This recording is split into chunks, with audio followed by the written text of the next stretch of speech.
good at. Well, thank you so much. It's really nice to hear that. Studies teacher. I read it all about it. Thank you so much. It's fun. I'm not scared. You guys don't wait that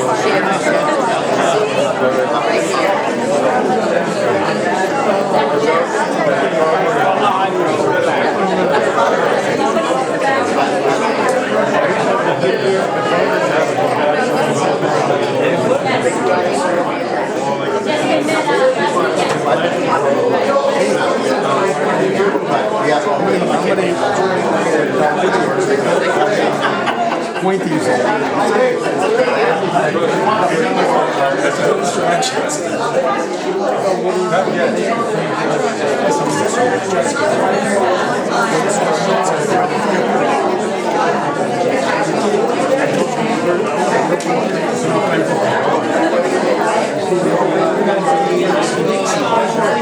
Good evening, everyone. Good evening. Good evening and welcome. It's good to see so many people who are interested in the welfare of our borough. I particularly want to thank the two gentlemen sitting to my right. They have committed themselves to no small measure of time and effort in our behalf. And I think whether you agree with them or disagree with them, they should be commended for that effort. The candidates have been asked to avoid any personal attacks. We hope for a vigorous but civil discussion of the issues facing Garwood. We will begin with 3-minute opening statements. We'll take them in alphabetical order. Mr. Lombardo first, Mr. Piarulli second. Our enforcer, Chris Spear, watch the time, and we'll give each of them a warning at when they have 1 minute left. I would remind them that using less than your allotted time will get you extra points. Can I sign on that, please? After the opening statements, I will ask some questions, many submitted by the public, people who sent questions to the email address we established for this purpose. Some of them I will have adapted or edited but we'll try to cover as much ground as we can. We will alter the order for responses. Mr. Lombardi will go first with the opening statement. Mr. Piarulli will have the first chance to answer the initial question. The next question, first chance, will go to Mr. Lombardi, and so on through the evening. So, okay. The first opening statement is from Charles P. Lombardi, the Democratic candidate. He has been a Garwood resident for 39 years, a council member for 21 years, from 1987 to 2007. He is the safety coordinator for the Union County Department of Public Works. Has been the chairman of the Rahway Valley Sewerage Authority. He's now an alternate commissioner of the Union County Utilities Authority. He holds a bachelor's degree in business management from Fairleigh Dickinson University and a master's degree in public administration from Kane University.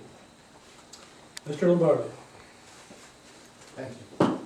Good evening, everyone. Thank you, Mr. Collins, for inviting me here this evening. I'm sure we want answers to questions and issues to clarify also. So do I. When Garwood was separated from larger towns in 1903, it was mostly blue collar and the industrial hub of Union County. Although Garwood has changed over time, we must honor its history while moving forward.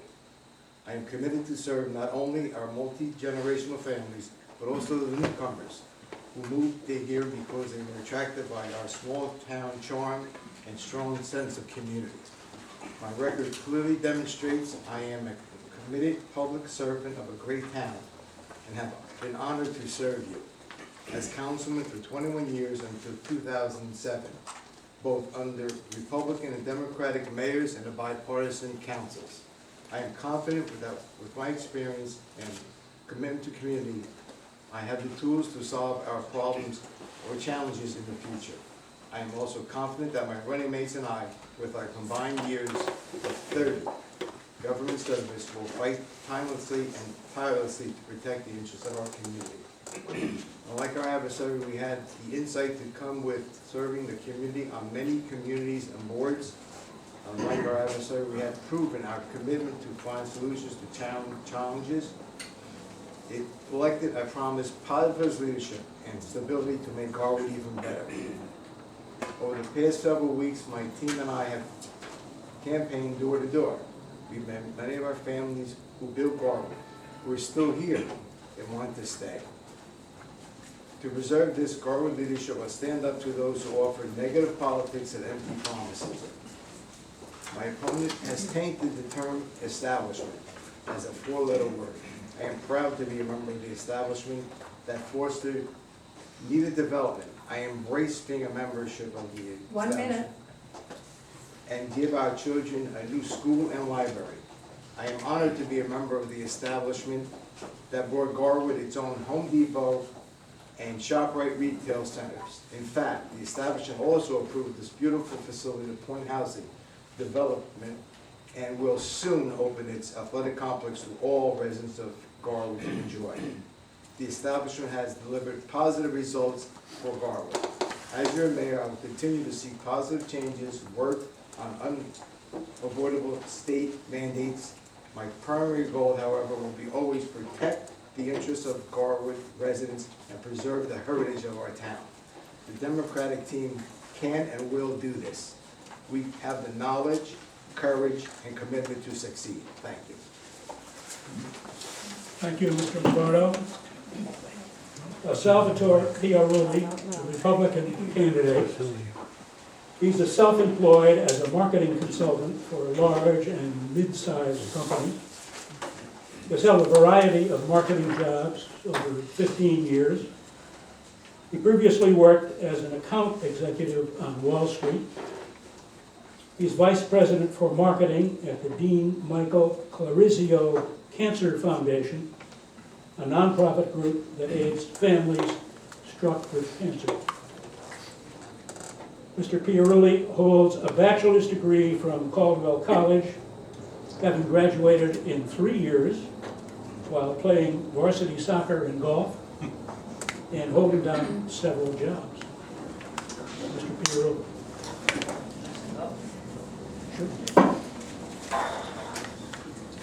Thank you, Mr. Lombardo, Mr. Spear, and everybody here coming out tonight. I really do appreciate this, the opportunity to speak to you. When we moved here many years ago, we came from a second floor apartment that we had rented for about 6 years.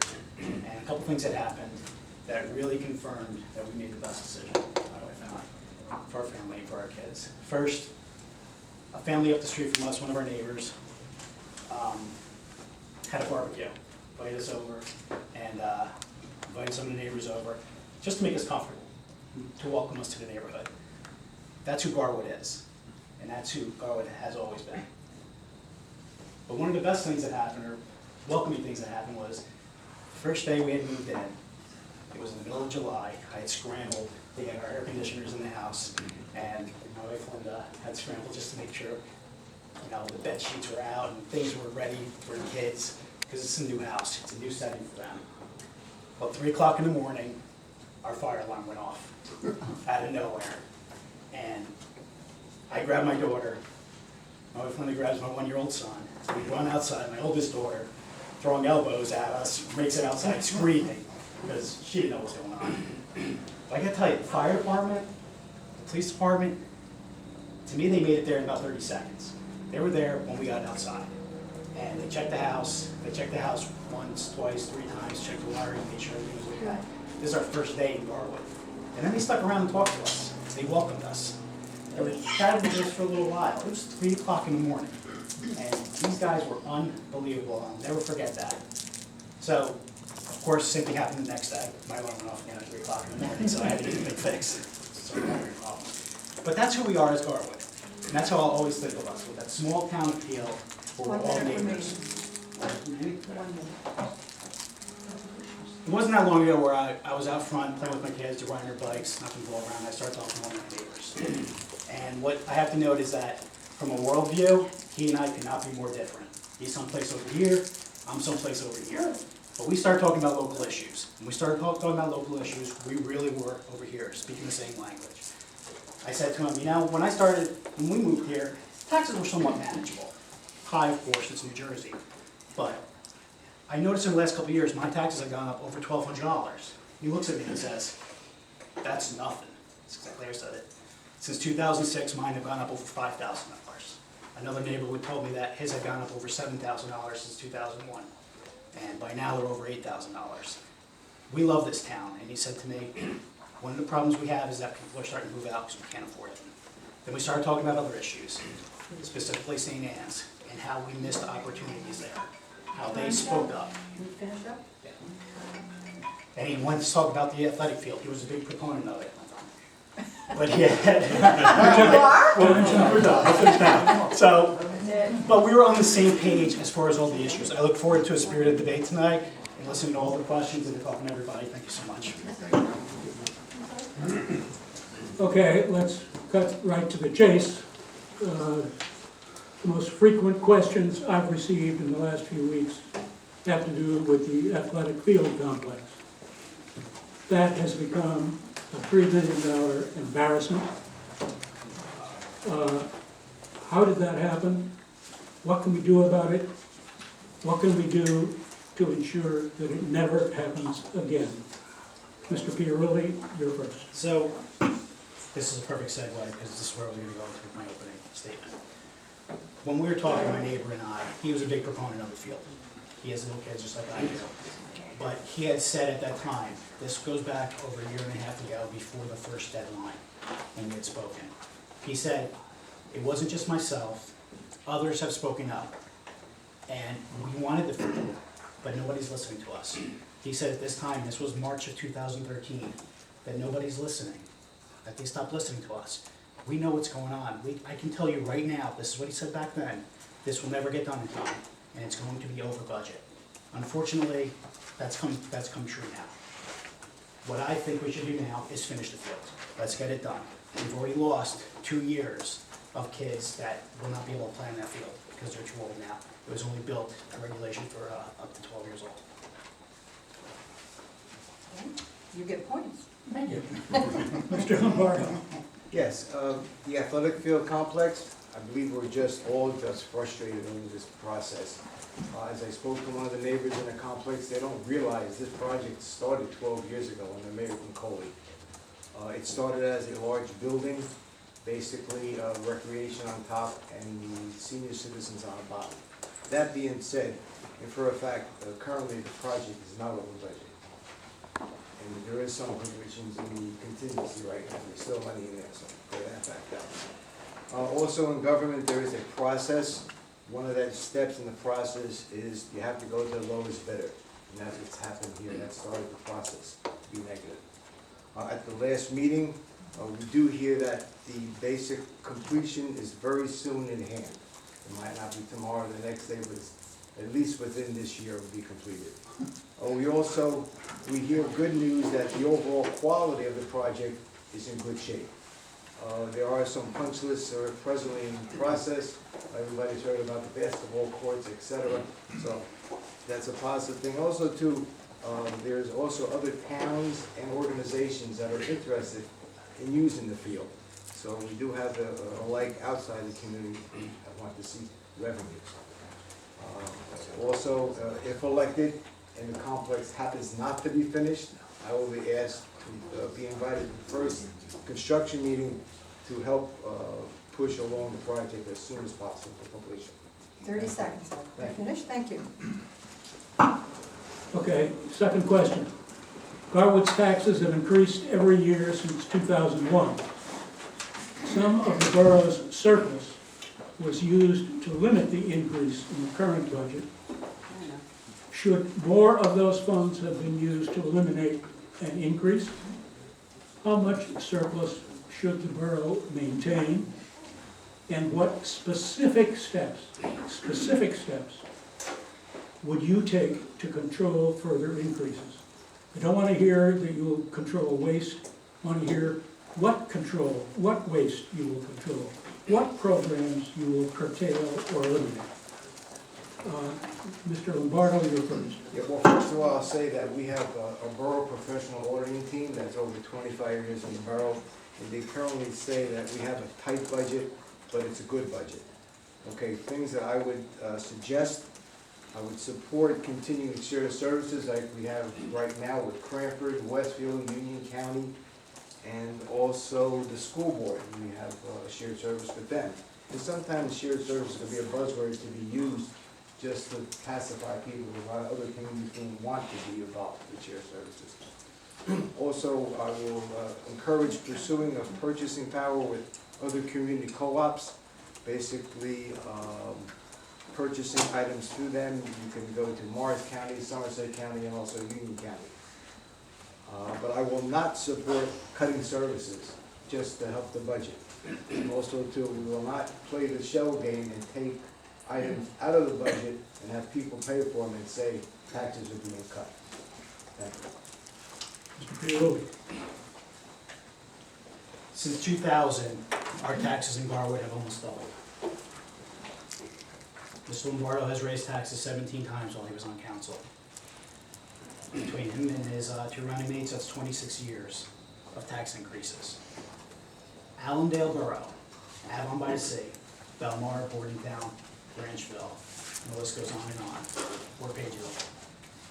But municipal counties, municipal budgets have either stayed flat or been cut in the last 2 years.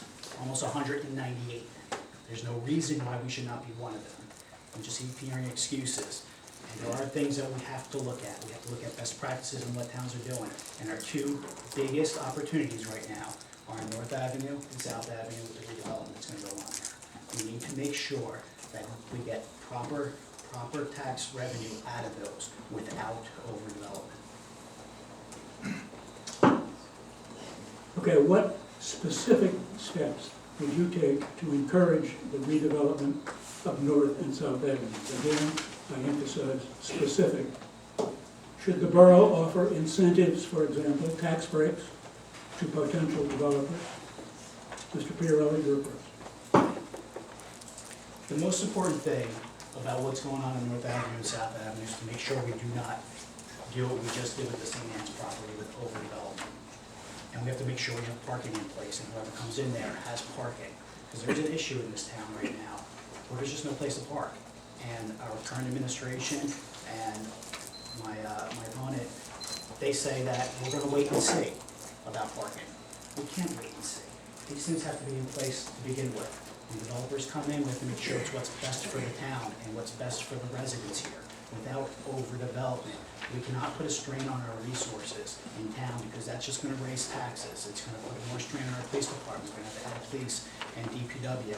And our DPW guys, and I agree with you, we cannot cut any of their services because I believe that they are the best.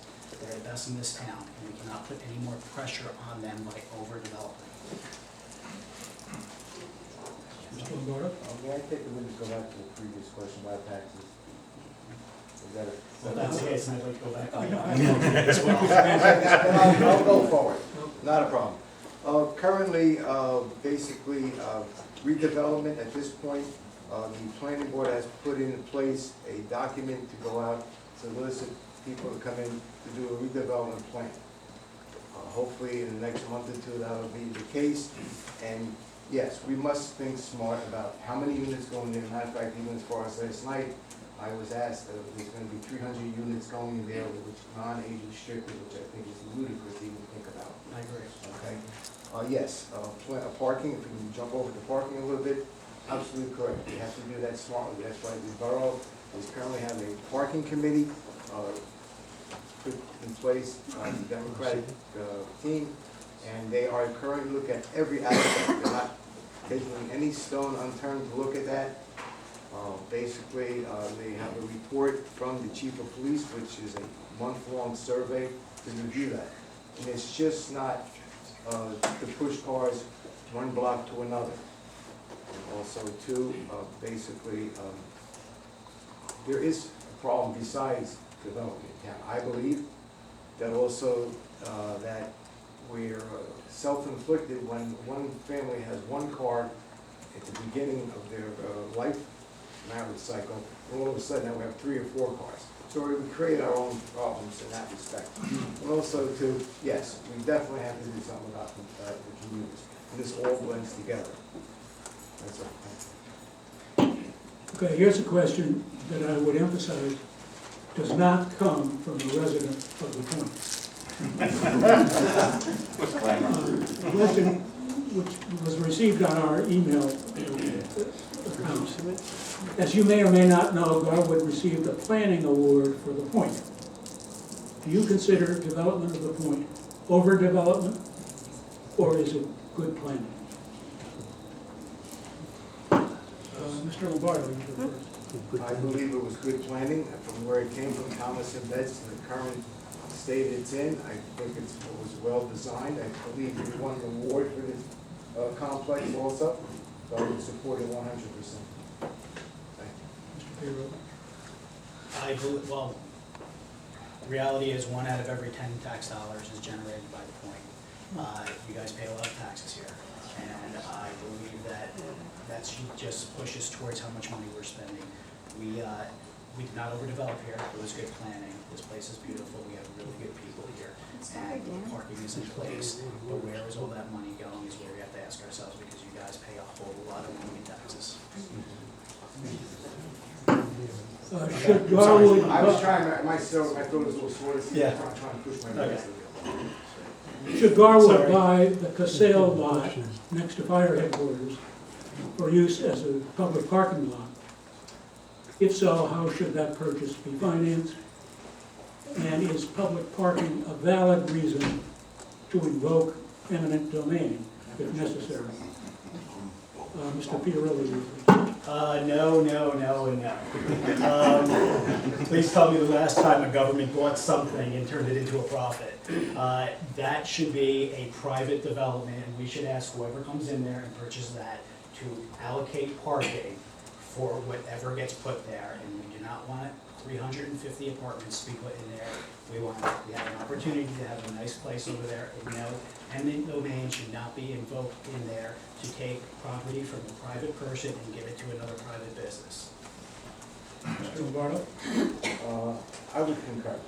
Yeah, we definitely, we have to leave it, like I said before, to the professionals that we hire for redevelopment, to see what the possible uses in that area are, and develop from that point, which, or the planning board that's in position to do things like that, we should not take the parking. Okay, some participants in the online Garwood forum, and perhaps people elsewhere, have argued that renters don't have a vested interest in the borough's finances and therefore should not serve on certain committees. What's your position on this matter? Mr. Lombardo. Basically, the renters do have a vested interest because they do pay part of our tax dollars. If you're a good businessman and running a two-family house, of course you take out your mortgage money, and right after that you take out your taxes.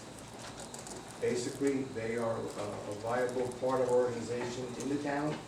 You should use them on all our boards. Because sometimes you can't get people to do work on the boards. It's a real shame, and then you get accused of, well, the central group of the town, they do everything. But that's the core of the group that makes Garwood, that we try to help each other. Mr. Piarulli. Just to piggyback where we're going, one of the amazing things that I've seen knocking on doors is the overall excitement from people who want to volunteer now, who want to come on board, or asking me how to become more involved. So that's one of the great things. But to go back to your question, my brother and I got our first apartment in 1992. and I rented right up until I moved into town here. I love my parents. I love them to death. They rent. My other brother, he's a renter. Yes, they have a big say in what goes on in finances, and it doesn't take a genius to understand that when your taxes go up for the owner of the house, that trickles right down to the renters. What would you do, what specific things would you do to foster better communications with the public? Mr. Piarulli. Oh, this is a wonderful question, thank you.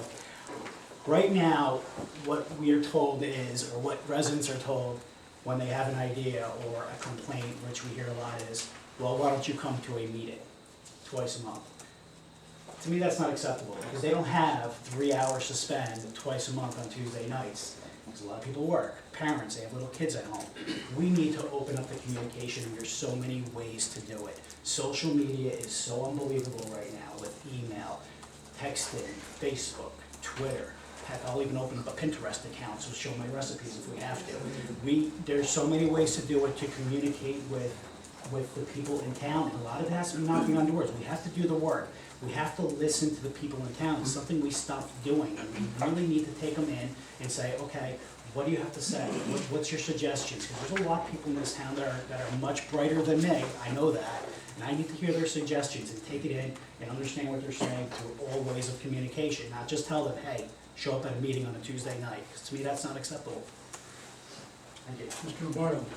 Basically, as Sal said, they are invited to a meeting. I think if you don't come to a meeting, you lose that personal touch. It's always nice to be there, to see and hear the actual interaction of the group when you give your suggestion. And also, too, you can ask particular questions about that. When you go on the computer, I'm the first one to say it's a positive thing, but you just lose that personal touch. It's a good way to communicate, but I think it could be used. I think the personal touch at a meeting is much better. Some residents of the south side have complained of a rat infestation. What should the borough do about that? Mr. Lombardo. Basically, the borough has done things, as I've heard at the meetings I attend. Basically, we have the brook inspected twice for vegetation and growth. There is minimal gnat nesting in the brook. I think the biggest problem is comes from the construction of the complex a while back, but I think currently the bigger problem is the work done on our water system in town. Matter of fact, even as far as this morning, I was at Dunkin' Donuts on Rowden and Center, Rowden and Walnut. There was 3 rats running across the parking lot coming from the construction on Rowden Road. That being said, Councilman Tedesco and Nearstad are very active with this. They went to Cranford Town Meeting and they talked to 8 other communities that are having the same problem. And they're trying to put together a resolution of some type to get a contract to do some rat abatement. We also have to know as citizens that it only takes 1 ounce of water and food a day for a rat to live. Best advice, you should limit the source of garbage in your areas. You should limit the standing water sources and minimize any kind of storage for shelter on the outside. Thank you. Mr. Piarulli. I started knocking on doors the last week of March. Back then, people were telling me there was a rat problem. Back then, they were telling me there was a flooding problem. This has been going on for many, many months. What is disheartening is that as we got closer to the election, our town officials started listening. That's not acceptable. We need to take care of this problem and not ignore the residents. What happened was, early in the summertime, residents were actually telling me that their kids would be out in the back and they would see a rat go out in front of them on their swings. And they would call town hall, and town hall wouldn't answer. They would not reply. They would not reply to emails. And the one time they finally got an answer, they were told, well, we talked about it for 10 minutes at a meeting. It's a rat problem. We need more than 10 minutes at a meeting to discuss this. Finally, our town is getting ahead of it but it's because we're getting closer to an election, or maybe that's just a coincidence. We need to take care of this, and what I've done already is talk to 2 sets of animal controls. I've talked to one up in Essex County, and I've talked to people out of Union County, to see what we can possibly do. And even if I'm not elected, I hope we get these measures in place so we can stop this problem. Okay, there are many other issues facing this borough. The floor is open. Jim? Hi, just want to say thank you to both of you, and I'm not going to ask the questions you guys think I'm going to ask. I know both of you as gentlemen. I know your families. I know your wife, Charles. I know your family. I know your extended family side. Why are you doing this? This is going to take, if one of you gets elected, one of you will get elected, it's going to be hours away from your kids, from your family. People are going to write nasty things about you. They already are. Just check the form. I'm known as the king. Why are you, and you make $1,800 a year. Why are you, It went up? yeah, it went up. Why are you, I make $1,500. Why are you doing this? To me, this would be the greatest honor and privilege of my lifetime. Okay, I have a great family, but there's always one step further you'd like to be. My 21 years of government experience, making many difficult decisions with my educational background to enhance my ability to lead this community. I worked on many committees and boards with my neighbors, and their joys and frustrations have been viewed. Can provide enough insight and solutions by being tested in the field and bringing some problems to conclusions. Thank you. Quite simply, because I love this town. Talking to a lot of residents, talking to my neighbors, people are moving. They can't afford it anymore. I don't want to leave this town. My kids love it here. The schools are unbelievable. My 7-year-old son has special needs, and the teachers here have been nothing but fantastic to help him grow and to start to become a young man. We don't want to move. We don't want to have to move, but there's a lot of people that are leaving, knocking on doors, and people are saying to me, I'd love to vote for you, but my house is up for sale. We can't afford to stay here anymore. We need to move to make our town affordable again, so people don't start leaving like we're seeing so many people do. Other questions, other issues? Yes. I read in the Garwood Gazette that Cranford, or Garwood rather, now has 16 uniformed police officers. And I checked with an old friend of mine who was a former mayor of Cranford, and Cranford, according to him, has 50 uniformed police officers. The population of Garwood is about 4,300. The population of Cranford is about 23,000. So Cranford has 5 times the population of Garwood. Now this is the question as to whether or not the cops in Garwood are good, because I know they are. The question is, given the disparity in population, why is there such a disparity between the uniformed police forces in Cranford and Garwood? Because I see no substantial difference other than size between the 2 municipalities. Well, basically, to address the 16th officer first, I believe that it rounds out the department. I know from listening to some of the reports from the commissioners that makes the final piece in the puzzle for Garwood. We can do a lot more things with our different squads. The disparity in number, there's crime in all towns. I mean, we're not really white here, so we have to protect ourselves, I think.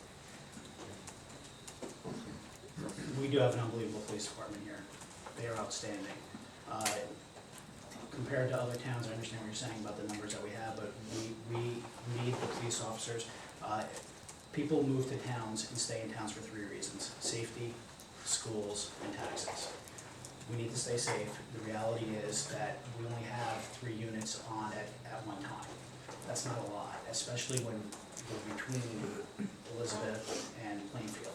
And we have that traffic going through here constantly. You know, there can be an argument of how many we actually need. As the town grows and as this overdevelopment goes, we're gonna need police officers, we're gonna need police officers probably on duty while there's stuff going on at the athletic field. Whatever happens on North Avenue and South Avenue and St. Anne's, we need the support. And those are some of the unintended consequences of overdevelopment. is we're gonna have to add more police, we need more police force, we're gonna put a strain on our fire department and our EMTs, and unfortunately, unless we could come up with better ways, more creative ways, our taxes are gonna follow. Other questions? Other subject? Yes. Bruce Patterson. There's been an undercurrent as to our business administrator at Garwood. Simple question, no vacillation. Should she stay or should she go? Absolutely. Oh, I'm sorry. I'll go up. Flip a coin. I don't care, I just got a couple of words, that's all. Should the You town know, administrator stay or go? When I'm elected, I'm gonna treat this as a business, and I'm going to interview everybody. And it'll be up to the BA if she wants to stay on board or not. Whatever's gone on in the past, I am not a part of that past. I am, looking forward towards what we can do best for our town. And hopefully, I'm not coming in to get rid of anybody's jobs. I've been there. I lost my job. I know what that feels like. And my job is not to come in there and just start firing people. And that's the last thing we want to do, but I want to go in there and talk to everybody that belongs in the administration and make sure that everybody is on board to do what's best for our residents. Yes, I would definitely keep our business administrator. She is experienced, she has to know all our departments, and her work is, as far as I'm concerned, is impeccable. Thank you. Other questions? Okay, President? I just have a question about the train station and where you guys see the development of, the train station with the changes that have been going on as far as getting the direct to New York City train line. How do you see development in the North and South Avenue areas working to help that achieve that goal of being able to get more stops on the Garwood stop as well as getting that one-way train to New York City, which I think would benefit as far as, overall property values? I believe the only way you get more stops is have more people in the area, and that's what the redevelopment will bring. As you know, probably, the one stop to New York City is only in phase one. They backed off with phase two. The evening portion of that one seat ride, whatever it's called, I stand corrected. And also too, it cost the train organization $600,000 to include a stop, and it's a 3-minute delay in the whole training process. So redevelopment is the key to that answer. The last thing we need is more people in the area. We need more parking. New Jersey Transit will not put the constant stops here until we have more parking. Once we take care of the parking issue, and something that we had talked about earlier was, Mr. Lombardo said that we now have a parking committee. We put the parking committee in place after St. Anne's was built, the St. Anne's property over there, the village. The village, they allocated, or they put in, approved for 72 units with only 40 parking spots, because it's a 62 and older crowd. My mom's 70 years old, she's here tonight, she drove. So that makes sense. Thank you. I'm pretty sure a lot of people we know that are 62 and older drive. We need to take care of the parking issue. New Jersey Transit has said they will not put more stops here until we take care of that parking issue. Other questions? Yes. Yes, this question is directed to Mr. Piarulli. Your flyer here says you're gonna have less taxes, less spending, and less debt. In each 3 of those categories, can you give me one example how you'll accomplish that? Yes, I'll be happy to read off the list of 198 municipalities who have been able to either decrease municipal taxes or keep them flat. We need to look at all the best practices of every borough, especially the ones that are close to us, and take those best practices in here. A lot of things might not work for us, but we have to try. We can't just sit here and say, well, you know what, we have to raise taxes. We have to try. One of the things I'd love to implement is something called the property tax rebate card. What this is, and I talked to a bunch of mayors that are doing this right now, it incentivizes residents to use local businesses. You use those local businesses with their participation, you have this property tax rebate card. At the end of the year, you get a rebate on your property tax. So you're incentivizing the businesses and you're incentivizing residents to use those local businesses. businesses. how do And you- that's just one of How do you propose to fund that refund? the way the program works, the local businesses do that. They So would- it's almost like, think about using a coupon at ShopRite. You're getting a discount at it at the end, it's not big, it's not that large, but the more participation it is, it can grow. And that's just one of many, it's a small thing, maybe it'll end up being about $100 at the end of the year, but $100 off of your property taxes, that starts to add up, just like adding $100 every year, that adds up. Decreasing $100 every year, you'll start seeing it chop down a little bit. That's just one of many. So the businesses would reimburse the city, Yes, not the no, borough. not the government, there's no money out of pocket for local government. An issue that I think neither one of you addressed earlier, how much surplus should the borough maintain? I'll leave that to our finance committee. Our auditors, I'm sorry, that's, right now, I'm not privy to the information. Yes, I do sit at the budget meetings, but normal business practice, and if any accountants in the audience, please clarify this for me. It's 1/4 of the budget. So that's, There is no set regulations for how much surplus you're supposed to have. Surplus really is a slush fund, it's not an emergency fund. In 2005, while Mr. Lombardo was on council, we had a $1.5 million surplus. That year, he voted to raise taxes 5.3%. What happened to that money? We don't need that. That money should not be sitting in government. That money should be going back to the people of the town. This year, we received $140,000 in funding from the state and the Fed. Can everybody hear me? I'm sorry. From the state and the Fed. We put that money into a surplus. That money should have gone back to the people of the town. We could have left our taxes flat this year, or even better, reduced our taxes.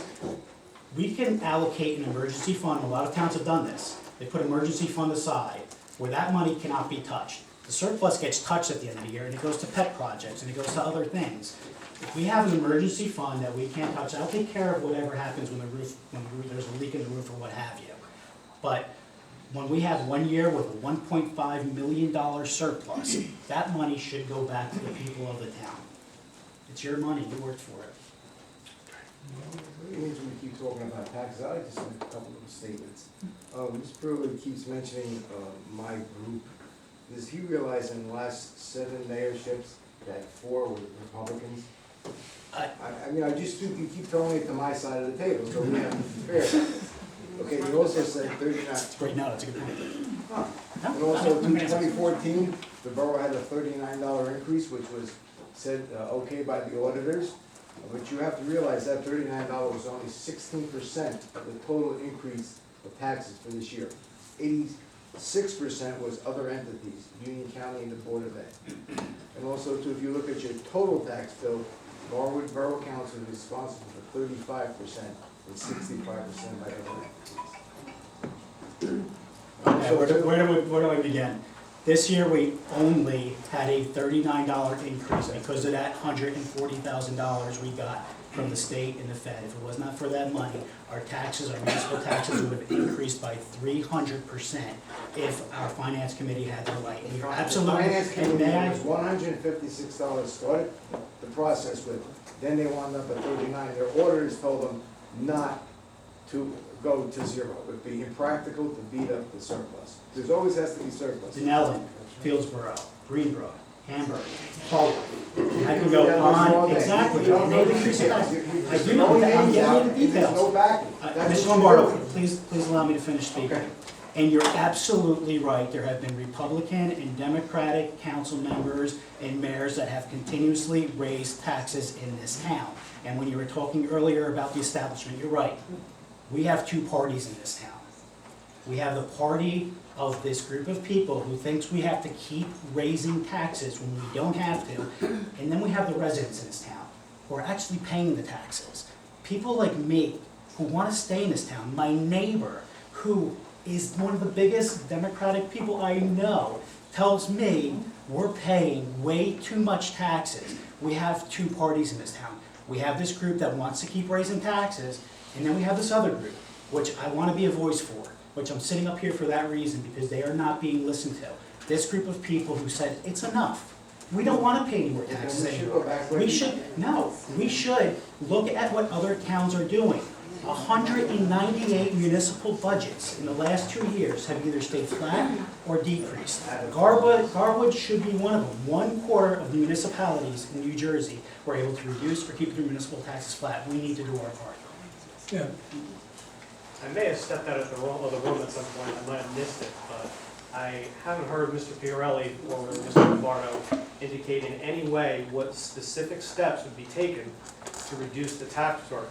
I've heard Mr. Piarulli compare boroughs of like size, I guess, but I haven't heard anything specific or any way that they could reduce the tax burden without negatively affecting the surplus that we're required to keep. Number one, we're not required to keep any surplus. There is no state mandate on keeping. We should, and we do. I agree with you. We should, and we do. And I'd love to hear what Mr. Lombardo is going to cut to keep taxes low, because it sounds to me that they don't have any intention to. That they're saying we have to keep raising taxes. Hey, we only raised it $39 per $100,000 assessed this year. Well, that only amount, it keeps adding up.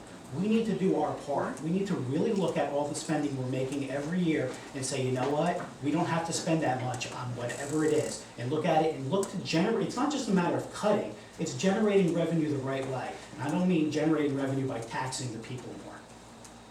First, when we talk about taxes, we have to go back to the actual tax bill. Okay, when you talk about taxes, you have to look at local taxes, school taxes, and county taxes. That's what you have to look at first. We can only put in place restrictions or limitations on our own budget. Basically, like I said before, just trying to continue to do more shared services, go out for more. Like sometimes I said before, it was a buzzword. Communities don't want to get involved in that, but we do have good relationships with Union County, Cranford, Westfield, and the school board too. And also too, there are many co-op purchasing agent groups that are out there to help us put in contracts and things of that nature for purchasing, such as we did with our dump truck. Those are Union County, Morris County, Somerset County, there's plenty of them to help us. Let's look at our records. Mr. Lombardo raised taxes 17 times. We need to do better. We need to look at the way we do business here. And, you know, I don't have that record. I've always worked with tight budgets. You know, we have to look at what we're going to do with the redevelopment. We have to bring people in, we're going to pay taxes. And actually, Yes, may I just be- I'm going to change the subject. I think that you can all hear me pretty well. I'm an educator, and I've raised my children to be educated. And I think many people who have moved into the Pointe, actually, I moved in later, but I think a lot of people were very uncomfortable here because we were not recognized for the model place that we live in and who moved in and who we are. And the one thing I want to bring to everybody's attention was that hot August day when I did pull myself out to go to the vote on the ball field. It wasn't that it's history. The 12 years ago, those kids are now 15, they're in high school. So it's the parents who still want the ball field. It's like, we didn't get it, and now's the time. Well, Westfield had the same kind of situation, I remember, and they had a referendum. I stood up and I said, why are you voting in August when people are on vacation on a ball field? Because being an educator, I knew that the library was not on its own property. It's a little piece of land that pays $1 rent to the Board of Education. We do not have a library. We have wonderful people working in the library, but we don't have a real library. If you want to park your car at 3 o'clock in the afternoon to get some books out, fortunately I can walk to the library. I can walk to the supermarket. But we don't have the privilege of parking our car and going in to do anything in the library because the parents are in there, and I've heard them talk to our respected librarians and say, you can't throw us out, we're waiting for our kids.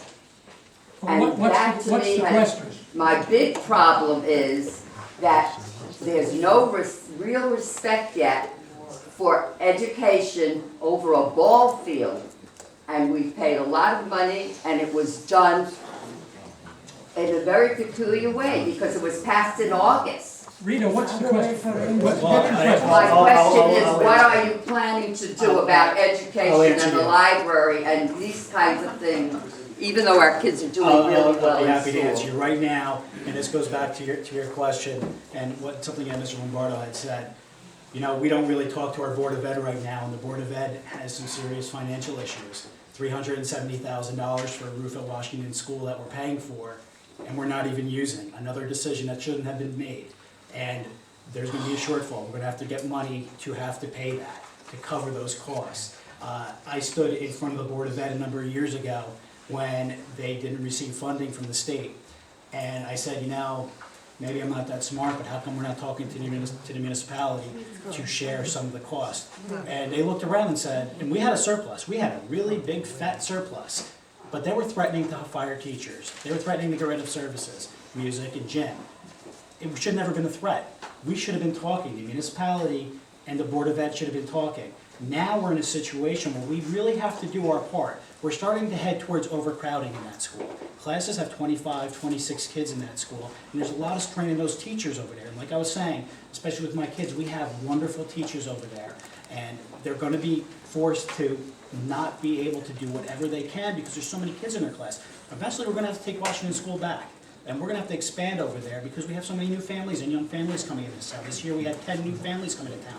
And we have to take that into consideration. We have to be cognizant of what the Board of Ed's doing. And we really need to have that communication between the municipality and the Board of Ed, especially when we have budgets. And when we have these big surpluses, you know what? We have to look to help the Board of Ed. They have this program that's coming in now. It's called Common Core. And we're not talking about it. Common Core, towns that have actually put a price to it are upwards of $400,000 of what it's gonna cost. And how are we gonna sustain that? And we should not let it spill onto the taxpayers. Mr. Lombardo needs a chance to answer. Thank you. I'd like to ask a question. Well, 1 Mr. second, Lombardo. sir. Can I just clarify one statement that Mrs. Goldstein said?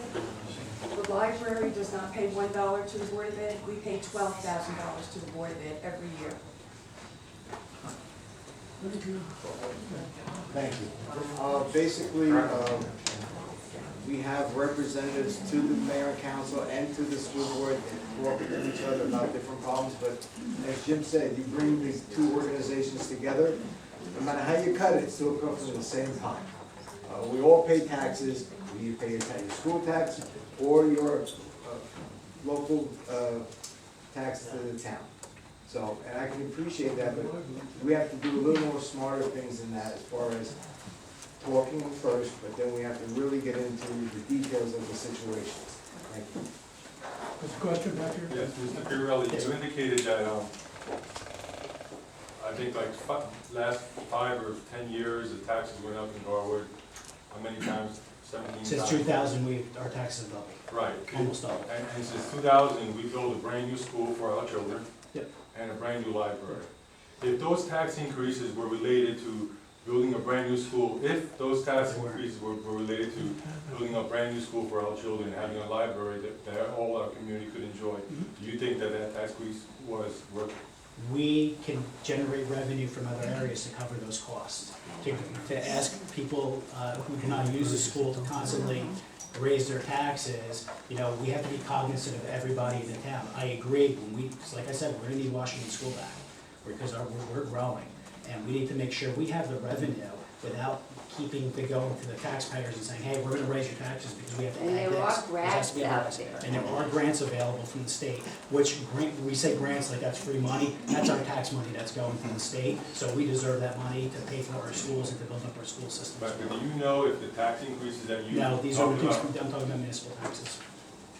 so you're saying that Our overall property tax had doubled, school in that time frame, our overall the property brand tax. new library had nothing to do? They probably did, but it shouldn't only just come from the Well, and municipality. if it probably did, my question to you is, was it a worthwhile investment in our? It's a worthwhile investment, but let's make sure that we're not taking the money from the residents. Let's generate resident revenue from elsewhere, not just taking money from the people who live here. There's other ways to generate revenue from businesses, from coming up with new programs and being creative. There are towns that have built up schools, put new schools in, and they didn't raise their taxes. So give us an example. Scotch Plains. No, I'll give an example of how you would do it. You have to look and see what best practice is. I'm not running for mayor, 198. sir, you are. Could you please explain?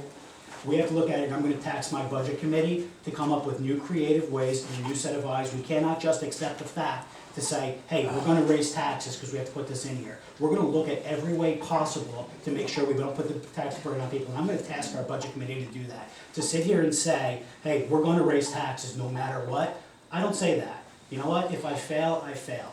But we're gonna look at every possible way to lessen the burden on the taxpayers in this town. You don't think it's being done already? Obviously not, because we keep raising taxes. It's not big, okay, let me answer this way, okay? I think you guys are doing a fantastic job, and you guys are trying your best. You absolutely are. You okay? You absolutely are trying your best, but it's not working. We need a new set of eyes. We need a new way to come in here. We need to start looking at it a different way. I'm fired then? No, you're not fired. I hope not. I think this whole thing. Are you saying I won already? Thank you.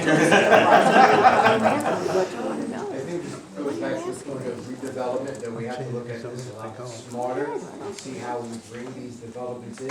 As I said, as far as last night, I had a room of 300 units, non-age restricted, which is absolutely unbelievable. And you're right, we need to redevelop, we can't overdevelop. If we overdevelop, then we just put a strain on our resources, which will cover anything any kind of tax increases that we get from redevelopment.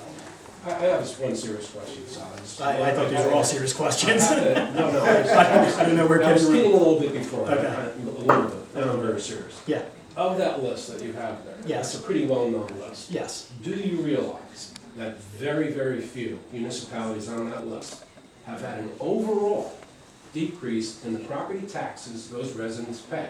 You're talking about municipal taxes, which Yes. we have as 30% of our operating budget. And you know what? 20% We have to do our wait, part. now I'm talking, okay? I'm already elected, okay, so you let me talk now.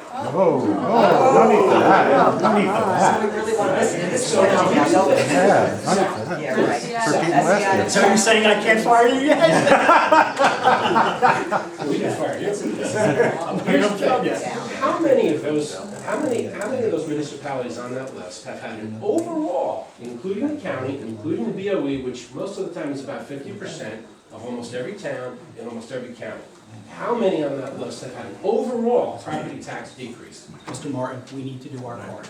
The municipality, we can only take up our part. If we can decrease taxes at the municipal level, we have to do it. We have to do our part, there's no excuse for it.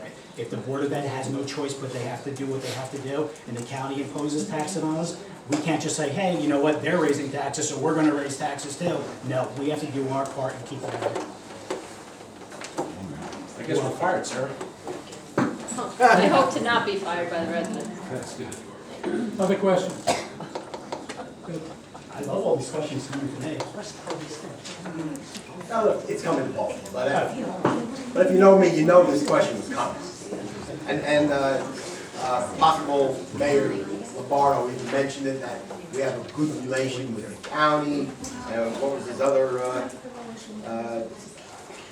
good relation with the county. And That's your question? now, the question is, yeah, we have a good relation with the county because we're sending like, something like $3.8 million to the county, including open space funds. We're getting really minimal to nothing back from them. The county is like one big vacuum cleaner, $500 million, $500 million budget they suck up. And what do we actually see for that? What do the residents of the whole county see for that? As mayor, what would you want to do with the county? And I know Charles is a county employee, so he actually has close ties, so hopefully we can hear something good out of him. What do you plan, as mayor, what do you plan to do in the interaction with the county. Well, no offense to Mr. Lombardo, I think the last thing we need is somebody that's integrated in the county, that's taking all this money with us sitting on office over here. I think we do need to have a great relationship with the county. And all we can do is work with them and tell them, you know what, hey, where's our money going? We need to know, you guys are taking a little bit too much from us, we can't afford it, and we do have to have a great working relationship with the county. It's not a matter of attacking the county. We can't go at them, because you know what, then they'll just come back after us and take more money from us. Other questions? I think it's time for a call. Charles, do I get the answer to that? I believe more than Frank. Okay, you answer that, so let's propose it. I currently work for the County Union Department of Public Works. I've been there for 12 years. Prior to that, I was a materials management person for 2 manufacturing companies in the area. I currently am a safety coordinator. I am not a manager. I don't have a budget I'm responsible for, and don't tell my wife, I'm probably the cheapest paid person in the office. I have a great relationship with my boss and his staff. As far as, even the other day, they came to Garwood and did some crack sealing for at least 4 or 5 hours at no cost to the town. They had the movie night. It's a normal process. If you ask for it, they'll come out and spray the area for mosquitoes, just little things like that. And also, I administer the stormwater management training program for our town at the county. That being said, I support Sarah Tedesco, a councilwoman in Garwood, about meeting with the county on a rotating schedule, and probably up that a little more, if successful as your mayor, and try to communicate with them. And I, to be honest, yes, I do know some of them, and it doesn't hold any water. Thank you. Okay, I think it's time for closing statements. I have completely lost track of whose turn it is. Well, I'll give you the honest salary. You sure? Yes. You don't beat me up too much. You know, we talked a lot of things tonight, and a lot of things that I didn't even we didn't even touch on. I have 18 things. You have 18? I have 18. I have about 26. So, you know, a couple things we really should touch on. One of the big things about the field that we were discussing earlier is that this should have been done a year and a half ago. And one of the most disturbing things about it is not just the over budget, not just the fact that it's a year and a half done, but nobody wants to take accountability for it. And if you can't take accountability for it, then you're not owning up to your mistakes. And if you don't own up to your mistakes, then how do you learn from your mistakes? How do you learn from your mistakes from the St. Anne's property of putting in a 72-unit building with only 40 parking spots and then being forced to create a parking committee for it? We have to learn from our mistakes. We have to be able to hold each other accountable. We have seen a lot during this election cycle where people aren't holding each other accountable. And I think that's a huge problem with our government, with our local government. We have to be able to actually move forward and learn and do what's best. Look, we are very fortunate in this town. We have 2 people that are running for mayor who love it. And whoever wins this election, you're gonna have somebody that's passionate, who's gonna serve the people. But there is a distinct difference between the 2 of us. I don't believe we need to keep raising taxes, which my opponents have done. A total of 26 years between the 3 of them. I believe that there's a better way to do things. I believe our elected officials work for the people, and we need to listen to everybody and not stifle them. We need to be willing to take advice and learn from the mistakes of the past. We can't afford to go back to politics as usual. We are on the precipice of making decisions that will shape the future of Garwood, and we cannot repeat the mistakes that we've seen over and over again. We need to take politics out of our small town. We do have a small town with a big heart, and that decision will be made going forward, so I look forward to your support. Thank you. Mr. Lombardo. Thank you. A good friend of mine told me jokingly one time, being on council, there's only 2 meetings a month, to which I responded, but not if you want to do the job right and fairly. The position of mayor is even more demanding and not the place for on-the-job training. Although it is considered a part-time job, being more definitely required a full-time commitment. I've missed birthdays, anniversaries, sporting events, and special occasions because of my devotion and commitment to the council. And so my family fully supports me running for mayor, and for that I'm gratefully appreciative of their support with me in the past and during the present election. I take the oath of office very seriously, even though I know it will mean meeting family outings, again. Throughout the campaign, the Democratic team has distributed literature that includes our contact information. Even before election, I would encourage you to call me and email me with your concerns, and I will get back to you with answers. The residents of Garwood deserve solid answers for its future and not with these scare tactics. Throughout my career as past councilman, and also more recently, I've seen firsthand the problems facing the mayor and the council, both from external and internal forces. These economic times are difficult. Our borough must continue to be transparent with leadership and work for its residents while keeping the tight budget and not forsaking any services. Fiscally responsible must be foremost in the minds of any mayor. Challenging times often require difficult decisions. As your mayor, I will not be afraid to make them. It's time for the residents of Garwood to vote for leadership that understands how government works. It's time for our residents to vote for a leader who will work to find solutions to our problems, not just identify them.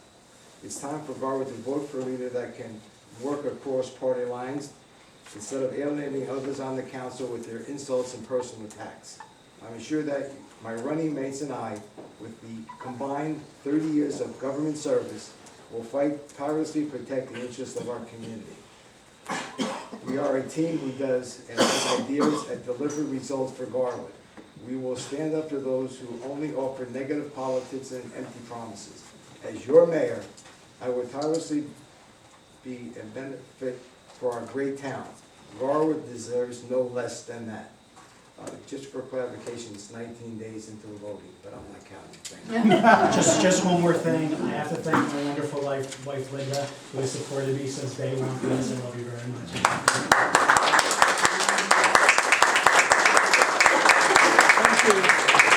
Thank you, gentlemen. Thank you for appearing here. Thank you for the commitment. Yeah, thank you. Thank you to everybody who showed up tonight. Be sure to vote November 4th. Come back next week. Come back next week for council candidates. We don't have to.